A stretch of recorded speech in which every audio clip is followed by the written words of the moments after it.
Welcome to the Marconi Project, an oral history series of the Italian American Museum of Washington, D.C. In these interviews, we capture the memories and experiences of Italian immigrants and Italian Americans in the nation's capital. We are ready to hear your story. Good morning. Good morning. Our Marconi Project interview today, November 21st, 2020, is with Dr. Giuseppe Cacciopoli. He has a unique life experience to record for posterity. Because of the nature of his story, we will depart from the usual format of these oral history interviews. Instead of beginning with his arrival in America, we will first go through his 40 years in Italy and learn how the experience in Italy enriched his career in the United States. So we will go from the very beginning. So Dr. Cacciopoli, tell us where you were born, when, and memories you have of your childhood in that period, which were very turbulent years during World War II. Well, Ciro, I was born in Castellammare di Stabia. That's a town that's near Naples, Pompeii, and Sorrento. And I was born in August the 7th, 1940. And my parents, my father was a Navy officer, and my mom was a seamster, and also embroidery, and was the homemaker. And when I was born in the 40s, Italy had been already for a year in war. So my first 5 years between 40 and 45 were all war years. And I have several memories of the early days of my life. For example, when there was a possibility of foreign bombers in the area, the sirens would wail, and we had to run to the refuge, day or night, no matter what. We had to run. There was 15 minutes away, and pass time there under the tunnel of the railroad Vesuviana until the sirens would sound again. And that was many times. Then there was no the facilities, the things that we have now for granted today were not there. Just to get started, for example, there was no elevator, and we lived at the 5th floor. And so every time that we had to buy something, we should have gone downstairs in the street and run 5 flights of stairs and buy things. And so, but most of the time, when we could, we used the Panariello. That was a straw basket. The straw basket, exactly. That we used it, we dropped, there was a long rope attached to it. And we, before lowering, we had to call the store owners. In the old days, the streets were very narrow, and along the street there were all the stores possible. From everybody was selling something different. So we called the store owner if we want fruit, if we wanted spaghetti, or even if we wanted coal, we had to buy it. So we called the store, and so everybody was hearing us. And the store would come out, the store owner would come out, and Nannine, give me 3 pounds of coal, or 2 pounds of fruit. And that's what she did, or he did. He brought things to put in the panaril, and then we raised it. Yes. And then after a few days now and then, we would go and pay. We had a list of the things to, and that's just one of the things that we had to do differently at that time. For example, there was no refrigerator at that time, Sure. and so you couldn't keep things for long. So the milkman would come every day and pass by along the street, come up and sell milk by the glass. And also, since there were no refrigerator, and we are, Castellammare is close to famous San Marzano. You know, the tomato San Famous Marzano. domain is San Marzano. Huh? Yeah. And we used to make every year, it was a process that would last a week, make the bottles of preserved Yeah. tomato. We cut oblong tomatoes. We would cut in four and And put put 'em in the bottle, and then boil it. And the same was with sauce, spaghetti sauce, tomato sauce. We made this to last for the whole year. And we had made big jars of this stuff. And to last them unrefrigerated, there was a special boiling proceeding, and so on. There were many things that now we get for granted. For example, I remember one of the things that I liked the most was when we had to cook spaghetti. There was no stove at that time. You know, you put the coals and the little furnace, you put the lid with matches, Yeah, with the charcoal. coals. Yeah. And then on top, you would put the pot with the, to cook that. And then started the procedure in Thailand. You had to fan. Yeah, sure. And that lasted for hours, know. you know, to keep things, get to boil and Shusha. and was shusha a fornacello con un taglio. And I liked doing this. All my life I liked things that don't need a degree. Like making, fixing things that I like. When you don't need a degree, I like doing that. And so I used to fan for hours and make spaghetti. Yeah. And the washer, for example, the clothes were washed by hand. There was no washer and dryer. And so you saw the big thing that we used to, Mom used to wash. Mhm. And then, well, the clothes, there was no dryer. So you put on the balcony. On the balcony, you stendere I panni, put the clothes and that on the balcony there was wire, long wires, 3-4 rows. But that was in winter time, in summer time, because in winter time, or when it was raining, you couldn't put the Sure. to dry outside. And then you had the braciere, la brasera, the thing, you would would dry. To dry the clothes, yeah? Yeah, there was no heating at that time, right? And so we used to this braciere, this like In English, it's brazier. brazier. Brazier. And we would sit around the brazier. There was like a pedana. There was a Sure. circular thing that we would sit on and talk, because there was no radio, no television, and so we spent time talking. It was totally different from today's life. And so on. I have more of this, like the rationing of the foods.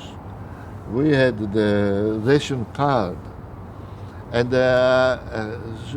I was in charge of going to the bread store to buy bread in the morning.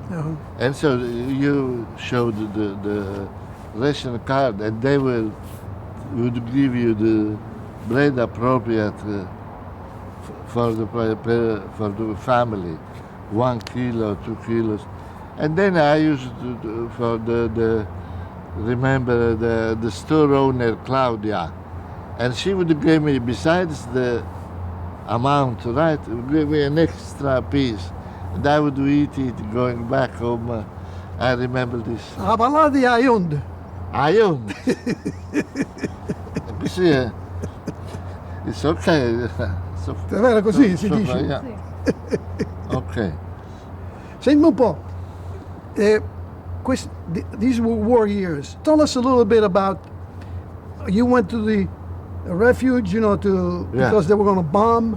Did the soldiers, did you have the Allies marching through your city? Yeah, that was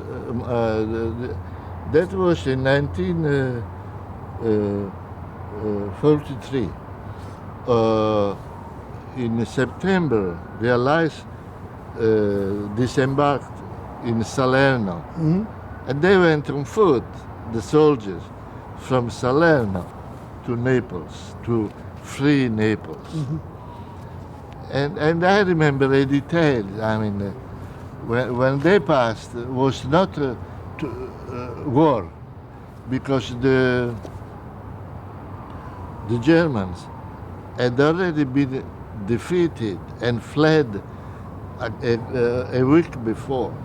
So they came like a triumphant winners, and they marched from Salerno to Naples and passed by Castellammare.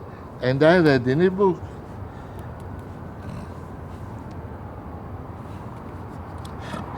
it was October 4, 1943.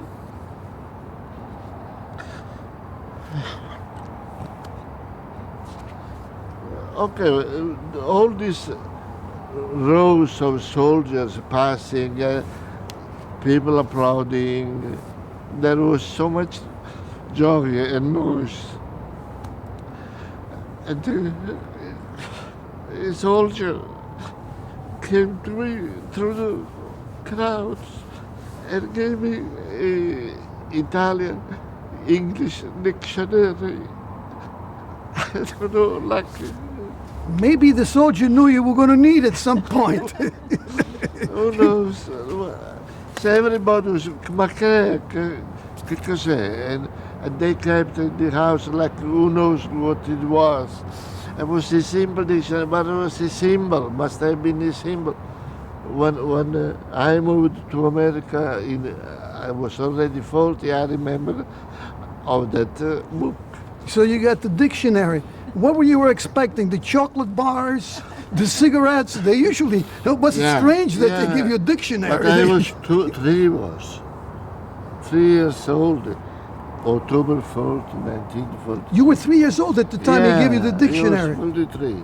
Amazing. I remember staying with Mom saying, okay, and I got thinking, but I still stuck.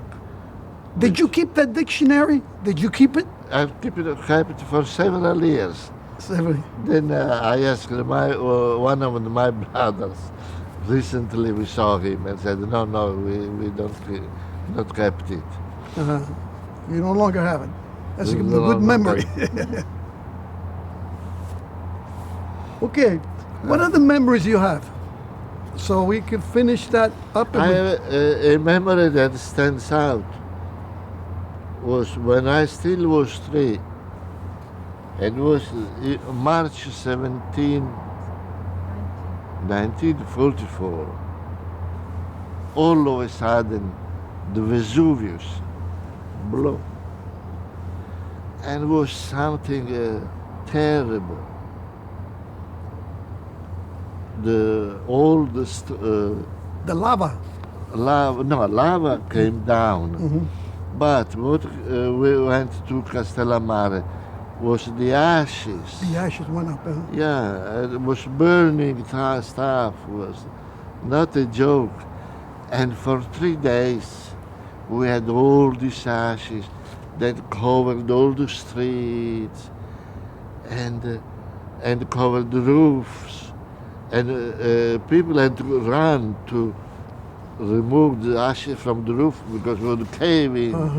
Why that much? Yeah, it was so much. It was 2 foot, was, and of these ashes, what I remember, and you can't beat that, was the silence.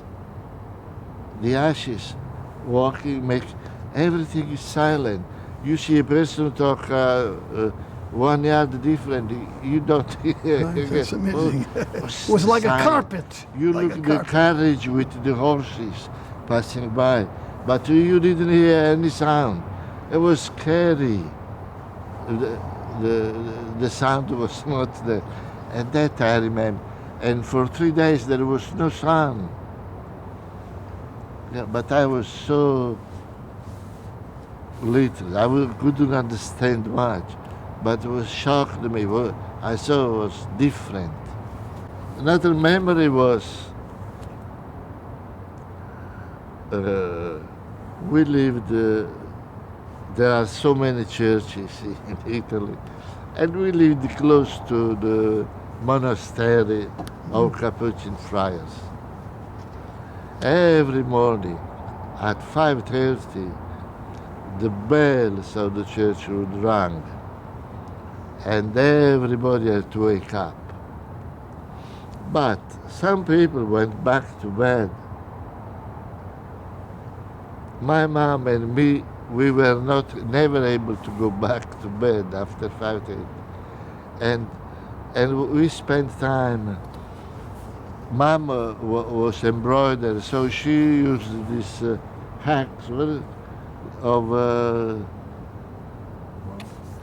wall, you know. Wool, yeah, huh? And I would use she would make the ball, and I would do this with the hack thing, you know, to help my mom make the ball of wall. And I remember this.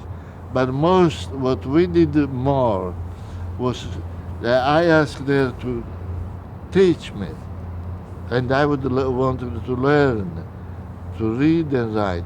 When I was 6 and I went to school, I knew already up to the 5th grade because I had done everything already with my mom. And that's what I remember. Very good. Now, I understand at some point in your youth, you went to see Padre Pio. When I was 10 years old, it was about in August, some friends of Padre Pio wanted to go from Castellammare to see Padre Pio, and they invited me. And I went. Mom gave me the permission because it was my birthday. And so I went to see Padre Pio. I remember that during the car trip to go there, they talked about Padre Pio. And what they talked the most was the blood from the wounds that they saw, and that scared me so much. So when we went there and we knelt in line to meet Padre Pio, I was so scared that, try not to raise my hand, try not to be noted. Well, the first time that I saw him, I was 10. And while he passed by, he stopped where I was and took me from by the shoulder, and I had to get up. And he hugged me and gave me a kiss and didn't say a word, just smiled. And from that moment, something started.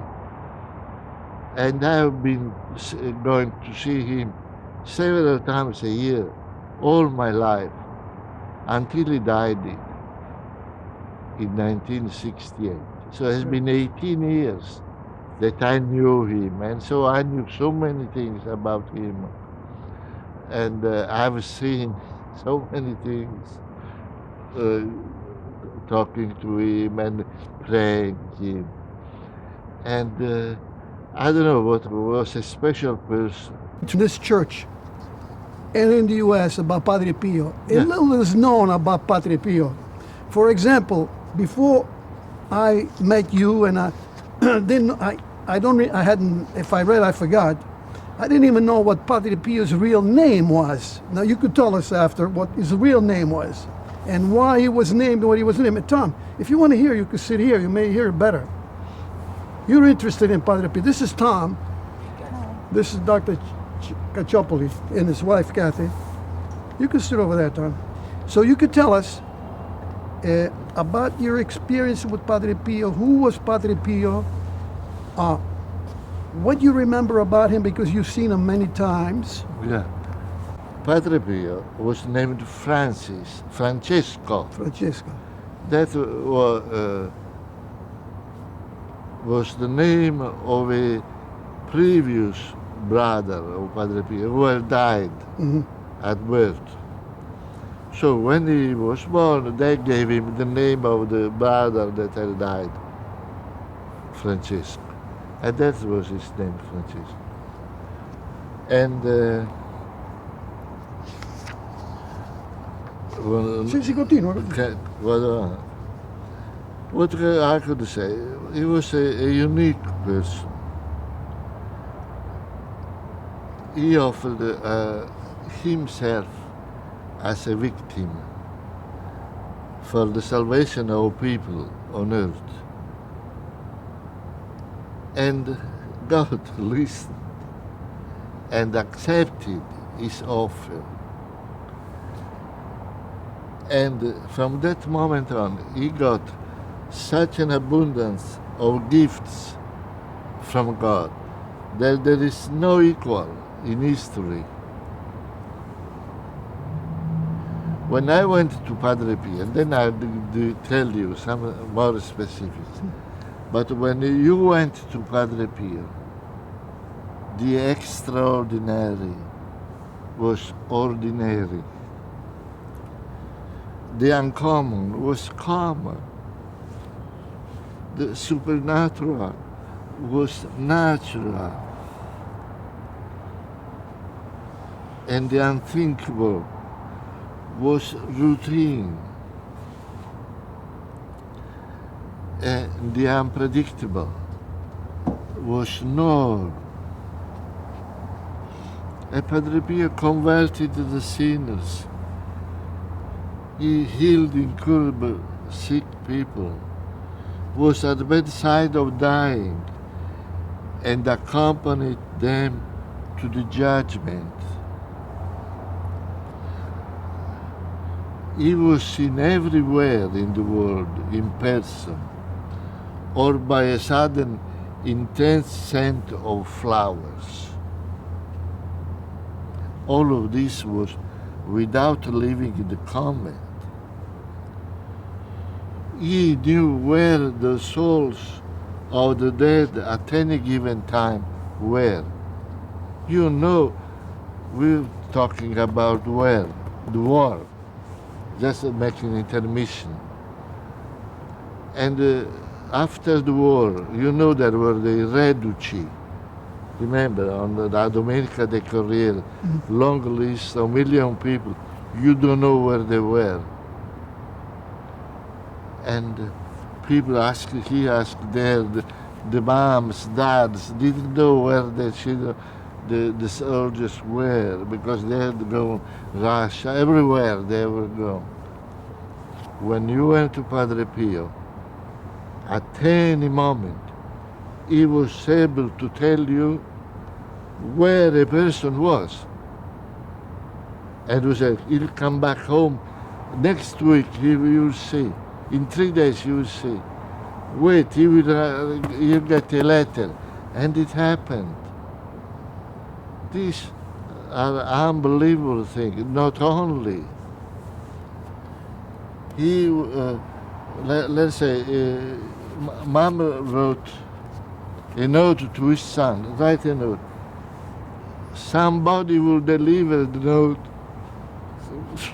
And he will write back.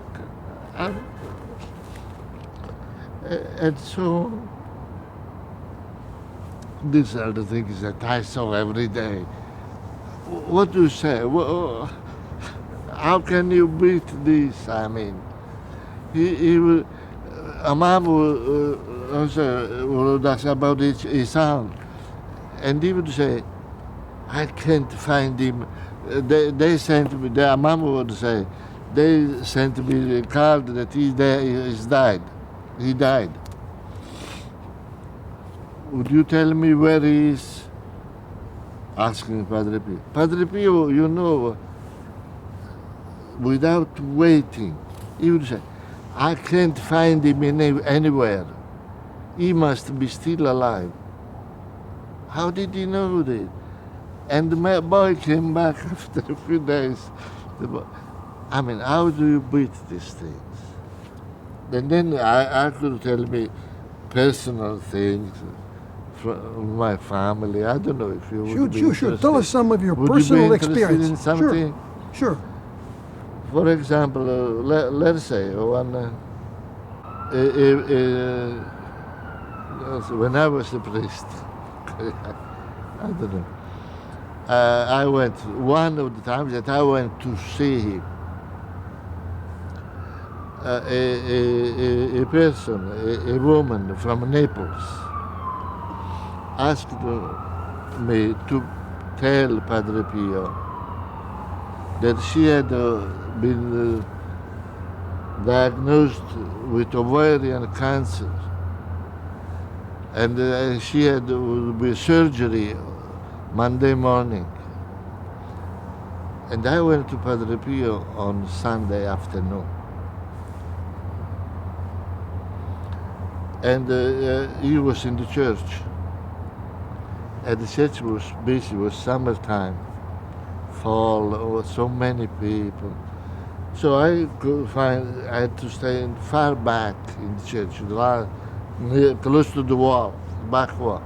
And Padre Pio was saying the rosary with the people, the very first row.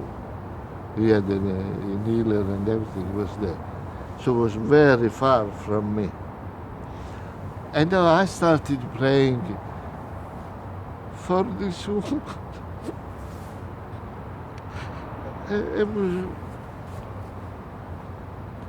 and ended 5 decades of rosary. All of a sudden, I had a noise. Not only the pews was full of people, but also the hall, always, I mean, it was full of people. All of a sudden, I saw from back there where he was, the people open, I mean, how to say, I mean, the people made room for this person that was passing. And this person was passing, was going back to the end of the church where I was. And he was a friar, was a blonde friar, but didn't have a beard.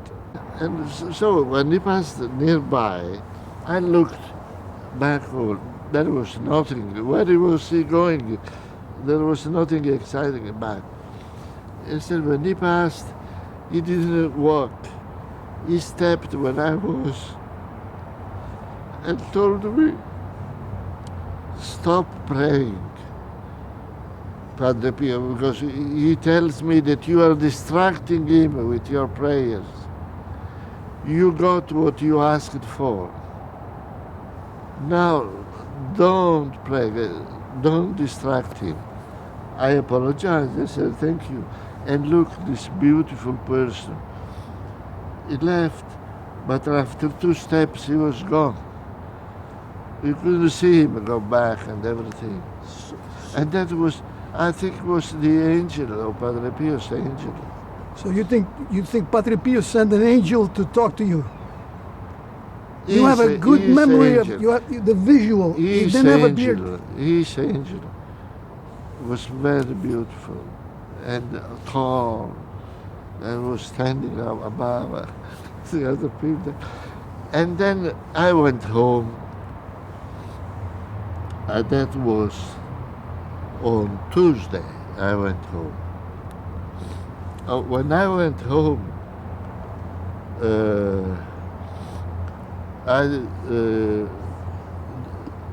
the son of that woman came to me and said,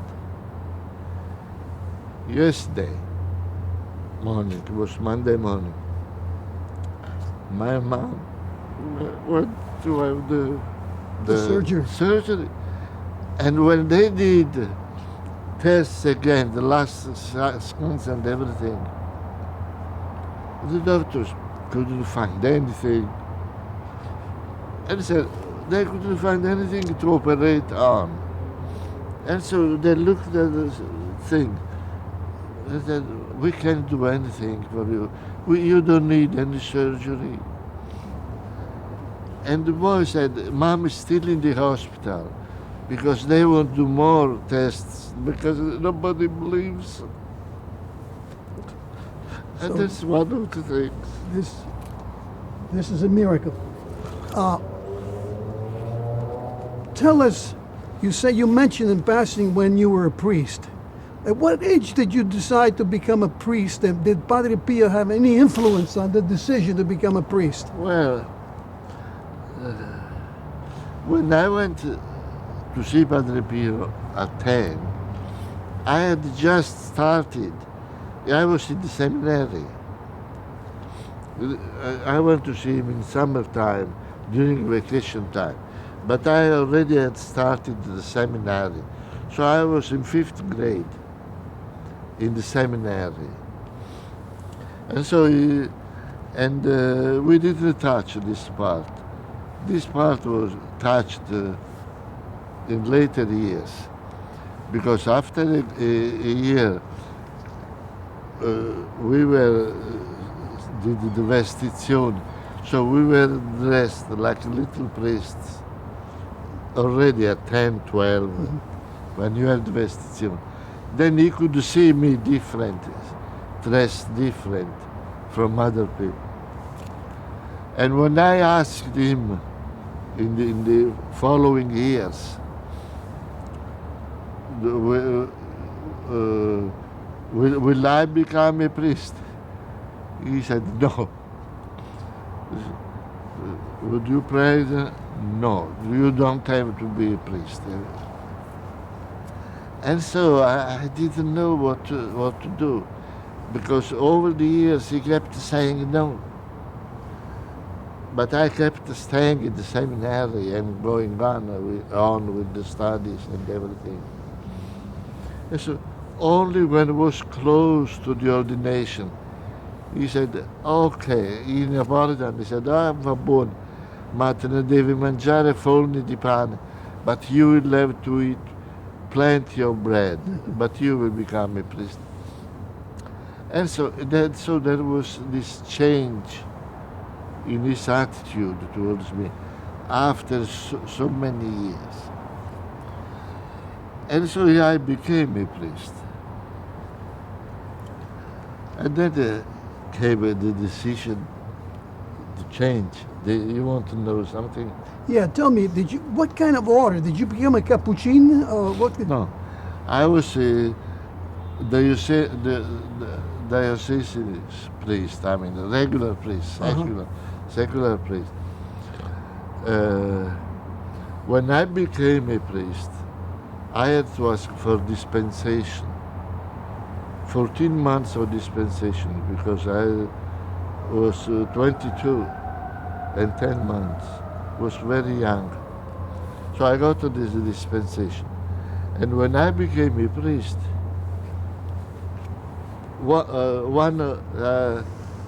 I got a lot of honors at the beginning.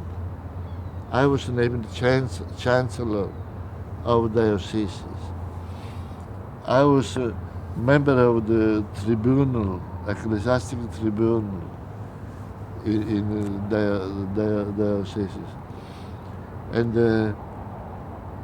I had several. I was canon theologian. And I got the doctorate in theology. And that was, at that time, was very difficult because you had to speak Latin from day one. I see. Where did you do it? Did you do it in Rome, or where did you do the No, doctorate? that's in Napoli. It was a section of Rome, of the Jesuits in Rome, and now in Naples. So I spent 5 years there. And before, I had a full year of major philosophy, course of philosophical superior, where I had to study all the philosophers and everything, modern and up to the recent time and everything. So, Did you keep going to Padre Pio after you became a priest? Did you have a relationship with him? Did you go back to him? I went constantly. I kept asking things. But to tell you the truth, unless I was pressed by people, I never went there to ask for anything. I just went there because I loved him. And I had a group of many students, a large group. We went there and he was so happy to see us. It was just a relationship that was spontaneous. But you didn't have to ask for something. Did he ever say anything why you became a priest, or was he happy when you became a priest? What did he tell you when you became a priest? When I became a priest, you mentioned the persecution. Was one of those persecutions in the early 60s. And he was not allowed to write, he was not allowed to communicate with people. There was the second persecution in the 60s. I tell you because I sent him, sent a message to the His fire. assistant. No, the fire, the superior of the convent. Okay. I said, I want something from Padre Pio, or a word from him. And the day before I became a priest, I got a telegram from him saying, Padre Pio, he didn't say the usual thing, great apostle, something standard. He said, ask happiness, joy and happiness. Padre Pio wishes you joy and love, without specifying anything. But that joy and happiness have been with me all my life. Nowadays too, today too. So that he sent a message through the superior because he was not allowed to write letters. Before we go on, tell us, why was the Vatican so opposed to him that they said he couldn't say Mass, I think it's from 31 to 33, and was I don't quite... simple and complicated.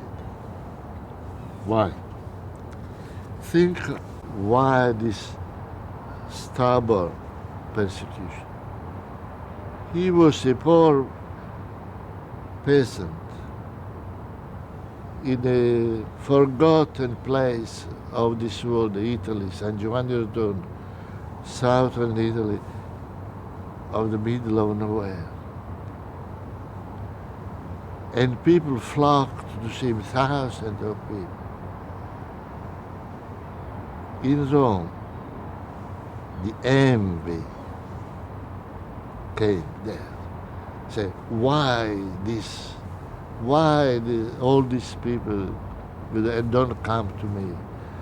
Why at 5 in the morning, with 2 feet of snow, people wait in front of the church, thousands of people in front of the church to get in, and nobody comes to my mass in Rome.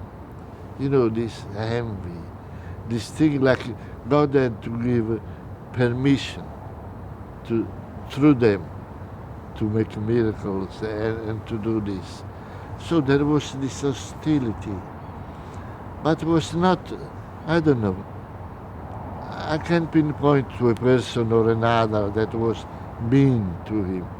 It was just the rules. You know, the rules. Let us say I told you one minimum thing of that woman in Naples. When I went and talked about other priests, you can't say this. If you keep saying this, you'll be excommunicated.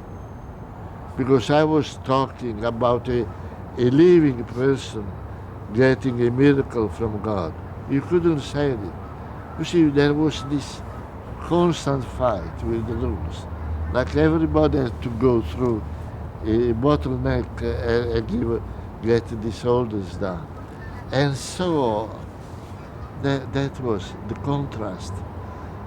And they came, several visitors came and noticed, but didn't say anything bad. But going back, you know, still said the words against him. You know, particular things. Let's say there was a friar like Padre Pio, and was very renowned. And he went to see Padre Pio and said, I came to see your wounds. I said, I don't show my wounds. You need a written permission from Rome. Do you have this permission? No. He left, but was a very important person, and wrote, this is a hysterical, mad person, that all the wounds are all a joke, faking. And do you think it was also maybe they see him as a competitor? They didn't see him as part of the group? He was drawing parishioners away from the other church? That was in the town of San Giovanni Rotondo.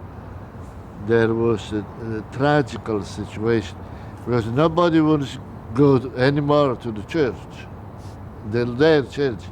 Everybody wanted to go to Padre Pio. And so it was a nightmare. And these people, these priests, wrote many anonymous letters, saying stupidities.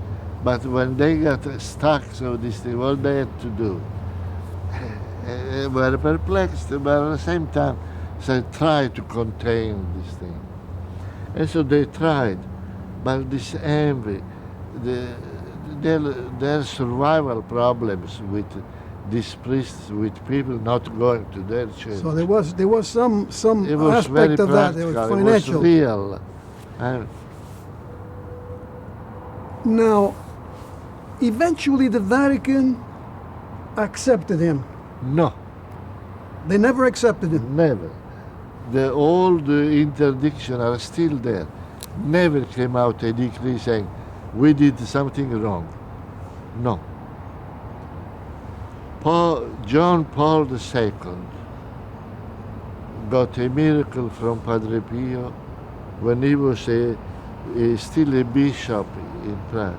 You know, he sent a letter of few words to Padre Pio through an Vatican employee, a secretary, who was also the administrator of Padre Pio's hospital.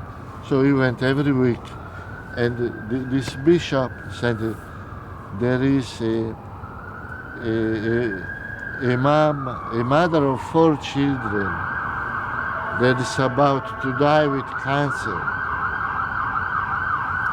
We recommend her to your prayers.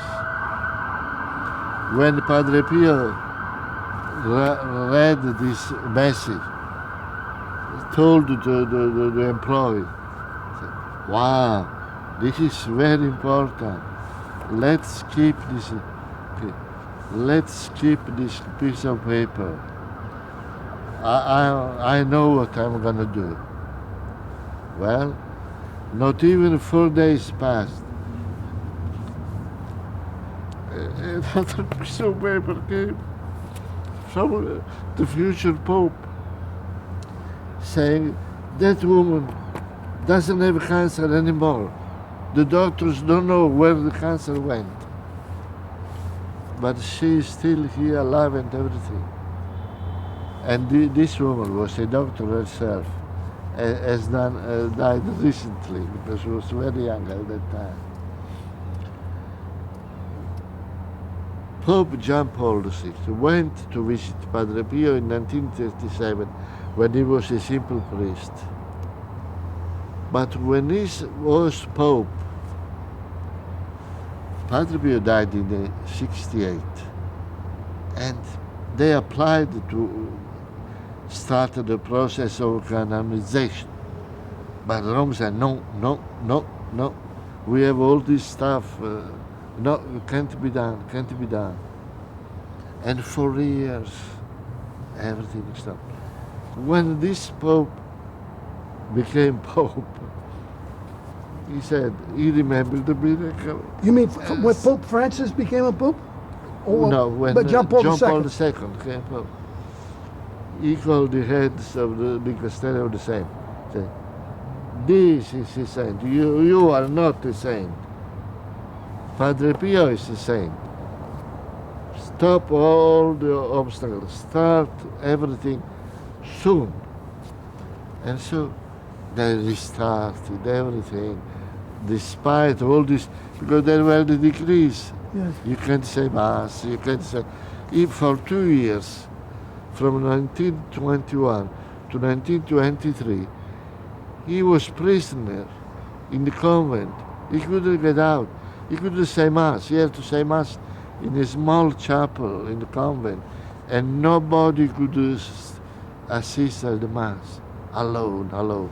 He spent time reading books and making jokes because he was very funny. And said, God wants this. No question. He never questioned the obedience to the church.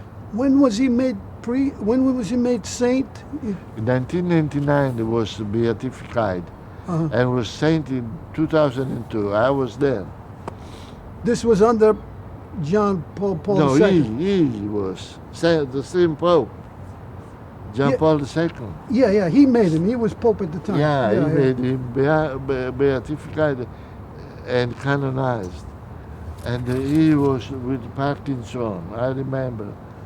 He did the ceremony and was relieved.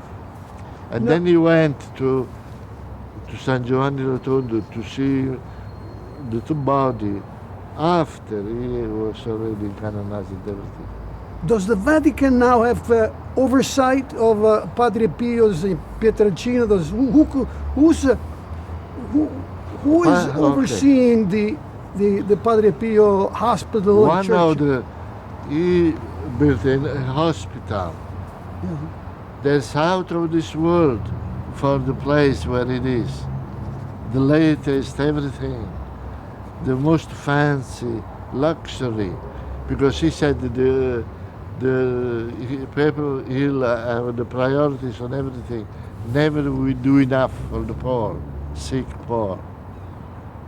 Okay, and so he built this hospital with the offers gotten from the faithful, but they needed so many money, so many millions to the hospital. It was in the 50s.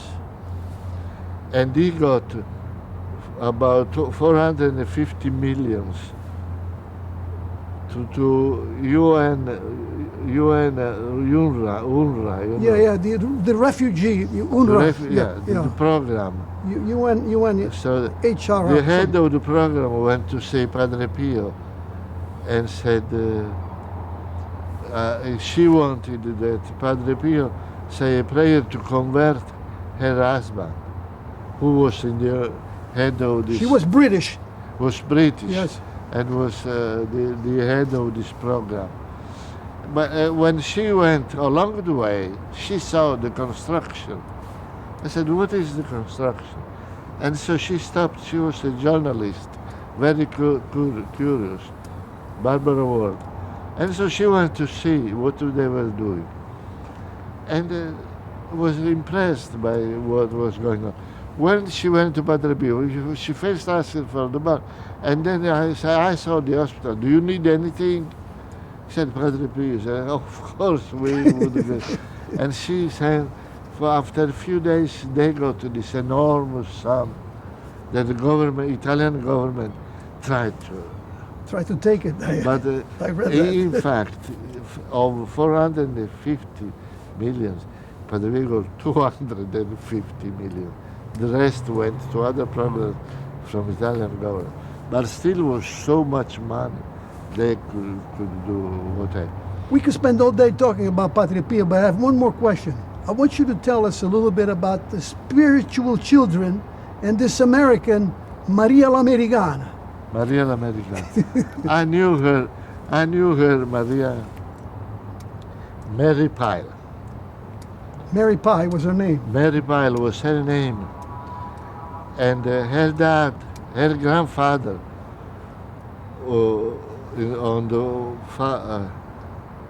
on his side was a hotel builder. Mm-hmm. He built the largest hotel at that time in New York. And her father was inventor of soap, hand soap, the soap in scaglie, what to say? Flake. Soap in flake. Flake, And everybody has been using the washing that. machines. He became so rich that the best architects in New York built her house.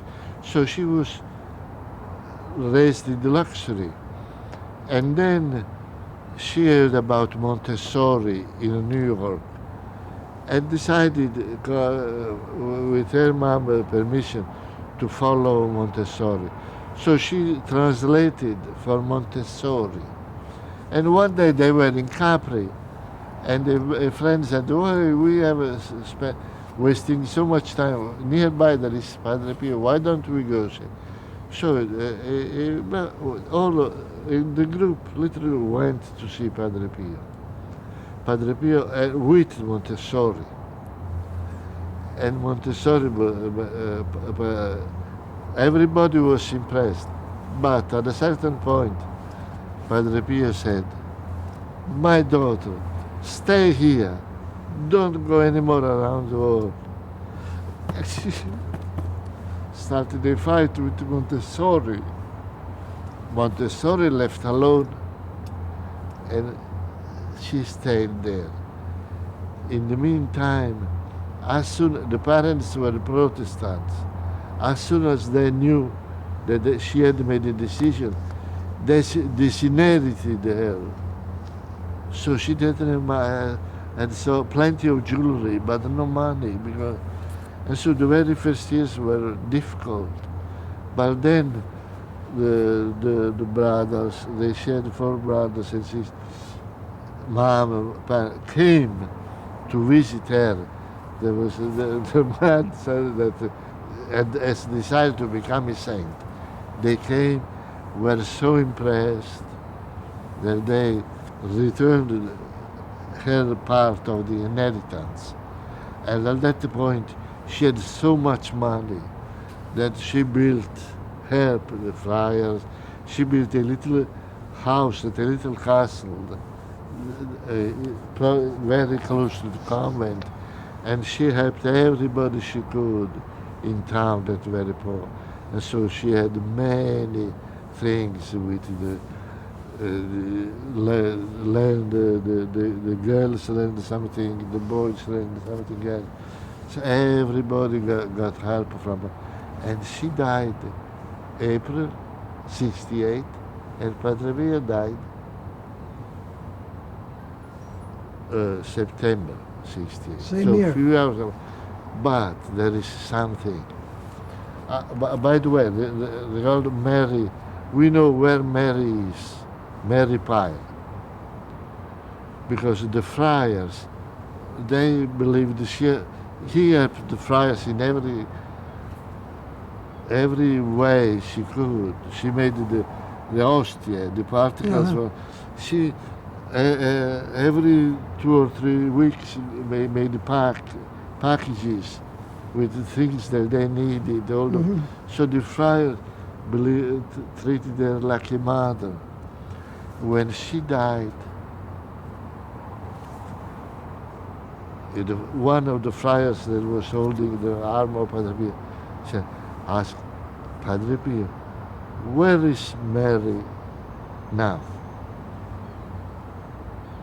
He said, he's still in purgatory, the day she died. And they said, how come? She did so much good. How come she's still in purgatory? And Padre Pio said, that was because something that she did before knowing me. The friar was shocked anyway. But 6 days after, Padre Pio told them, I've seen her during the Mass. Sta in paradiso. Ok.